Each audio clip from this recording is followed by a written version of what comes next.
Good morning बच्चों। आज की क्लास में हम आपको पढ़ाएंगे क्या, विद्युत धारा के प्रभाव।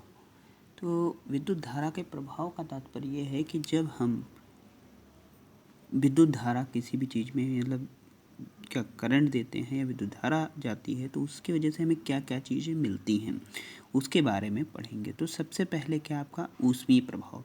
ऊष्मीय प्रभाव जैसे अगर बात करें तो बहुत सी ऐसी चीज़ें हैं जो क्या करते हैं, उन्हें हम करंट देते हैं मतलब विद्युत देते हैं और उनसे हमें मिलती क्या है, ऊष्मा मिलती है। तो ऐसे प्रभाव को क्या कहते हैं, ऊष्मीय प्रभाव। किसका, विद्युत का ऊष्मीय प्रभाव कहते हैं। अब इसके अंतर्गत जैसे विद्युत बल्ब है, ये हमें प्रकाश भी देता है, प्लस अगर देखा जाए तो थोड़ी ऊष्मा देता है, हीट देता है। प्रेस भी देता है, तो प्रेस भी क्या है, अगर हीट देता है हमें तो। और अंगीठी, हीटर, ये सब क्या करते हैं, हीट देते हैं, मतलब क्या, हमें गर्मी देते हैं, ऊष्मा देते हैं। तो यही ऊष्मा का प्रभाव है। तो यहाँ पे जैसे बल्ब के बारे में कुछ पॉइंट हमने लिखे हैं। क्या होता है, इसमें जो फिलामेंट होता है वो टंगस्टन का बना होता है, ठीक है। और ये क्यों होता है, क्योंकि इसका गलनांक अत्यधिक होता है। अत्यधिक मतलब क्या, बहुत अधिक ताप होगा तब जाके कहीं ये पिघलेगा। और ये जब ये जलता है तो प्लस ये हमें प्रकाश भी प्रोवाइड करता है, क्योंकि जब ये जलता मतलब ये क्या, जब ये प्रकाश मतलब जब ये इस पर धारा पहुंचती है तो अत्यधिक ताप होने के कारण मतलब प्रतिरोध अधिक होने के कारण भी क्या करता है, ये जब चमकने लगता है जिससे हमें श्वेत प्रकाश प्राप्त होता है। और ये जो बल्ब होता है, बल्ब के अंदर हमारी आर्गन तथा नाइट्रोजन गैस भरी होती हैं। ये क्योंकि भरी होती हैं, ये अक्रिय गैसें होते हैं ताकि हमारी फिलामेंट जो हो वो क्रिया ना करे और क्या हो, फिलामेंट हमारा, फिलामेंट से जो जब ऊष्मा मिलेगी तो फिलामेंट क्रिया ना कर पाए और पिघले नहीं, खराब ना हो, ठीक है, ओके। अब आगे अगला क्या है, चुंबकीय प्रभाव। तो चुंबकीय प्रभाव आखिर है क्या, तो मतलब क्या है, जब किसी भी चीज़ को हम धारा प्रवाहित करें और वो क्या करें, एक चुंबक की भांति। तो चुंबक के भांति क्या होता है, चुंबक का गुण क्या होता है, ये याद होगा कि जब दो चीज अगर चुंबकों को लाए तो वो क्या करते हैं, आपस में एक दूसरे को आकर्षित या प्रतिकर्षित करते हैं। तो वैसे यहाँ पर भी क्या है, जब हम दो कोई धारावाही प्रणालिका लें, उनमें क्या करें, धारा प्रवाहित करें तो वो क्या, एक दूसरे को आकर्षित या प्रकर्षित करने लगे। तो इस घटना को क्या कह देंगे कि उसमें चुंबकत्व का गुण आ गया है। तो हम कह सकते हैं कि विद्युत धारा के कारण उसमें चुंबकत्व या चुंबकीय प्रभाव उत्पन्न हो गया है।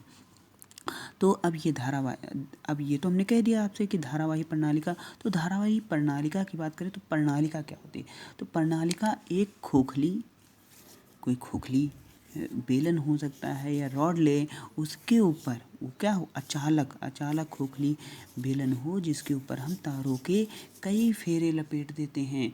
और इस युक्ति को क्या कहते हैं, प्रणालिका कहा जाता है। और इसको जब धारा मतलब किसी बैटरी से जोड़ते हैं तो उसे धारावाही प्रणालिका कहते हैं। और जब इसे अगर स्वतंत्रतापूर्वक लटका देते हैं तो वो हमेशा उत्तर दक्षिण दिशा में ही जाके ठहरती है। जैसे हमारा चुंबक उत्तर दक्षिण दिशा में ठहरता है, वैसे ही हमारी धारावाही प्रणालिका भी उत्तर दक्षिण दिशा में ठहरता है, ठीक है। अब इसके बाद में रासायनिक प्रभाव। तो रासायनिक प्रभाव का मतलब है कि जब किसी भी चीज़ में हम मतलब कोई हम मतलब क्या, विद्युत के द्वारा हमें रसायन प्राप्त हो, मतलब कुछ अलग, रसायन का मतलब होगा क्या, कुछ अलग अलग यौगिक प्राप्त हो जाएं या कुछ हमारे तत्व प्राप्त हो, तो उस घटना को क्या कहते हैं, रासायनिक प्रभाव कहते हैं। तो अगर हम अम्लीय या क्षारीय विलयन में अगर विद्युत धारा प्रवाहित करते हैं तो वहाँ पे क्या होगा, हमारे रासायनिक क्रिया होने लगती है जिसकी वजह से हमें अलग अलग सब्सटेंस प्राप्त होते हैं। अगर देखा जाए तो उसमें जो इलेक्ट्रोड कैथोड होते हैं, मतलब एनोड और कैथोड होते हैं, उनके ऊपर कुछ हमारे वाइट सब्सटेंस आ सकते हैं। तो उन्हें क्या कहते हैं कि ये हमारी रासायनिक क्रिया होती है।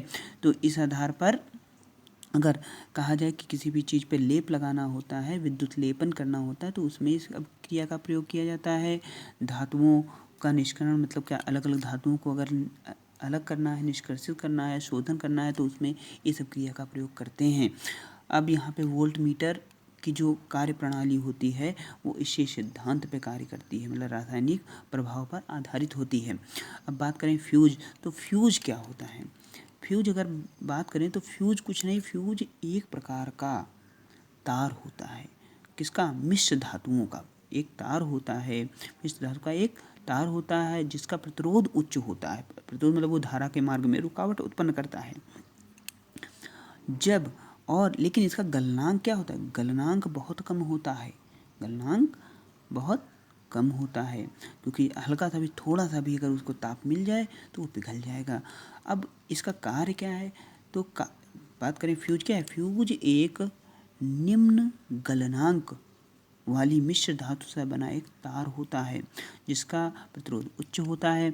अब यहाँ पे बात करें कि इसका प्रयोग क्यों करते हैं, अगर कभी कभी ऐसा होता है कि लाइट या मतलब जो विद्युत है, विद्युत की मात्रा अत्यधिक हो जाती है, विद्युत की शक्ति ज़्यादा होने के कारण अगर वो आ जाए तो हमारा क्या होगा, जितने भी सब्सटेंस हैं, मतलब इलेक्ट्रॉनिक वाले मटेरियल हैं, जितने भी हैं यंत्र, वो सब क्या होंगे, जल जाएंगे। तो इसलिए उनको बचाने के लिए मेन जो सर्किट होता है, उस मेन जो हमारा बोर्ड होता है, उसमें एक क्या फ्यूज लगाया जाता है, क्योंकि जब अत्यधिक मात्रा में क्या है, धारा आए तो क्या हो, वो खुद पिघल करके हमारे अन्य यंत्रों की रक्षा कर रही। अब पहले तो फ्यूज, लेकिन अब तो फ्यूज का कहा जाए नहीं, अब एमसीबी का प्रयोग करते हैं। ठीक है, तो क्या होता है, जब अत्यधिक पावर आती है तो वो खुद ही अपने आप ही गिर जाते हैं, जिससे हमारे इलेक्ट्रॉनिक जो हैं, मतलब इलेक्ट्रॉनिक यंत्र हैं, वो सभी क्या होते हैं, सेफ हो जाते हैं। ओके बेटा, थैंक यू। आज की क्लास ख़त्म।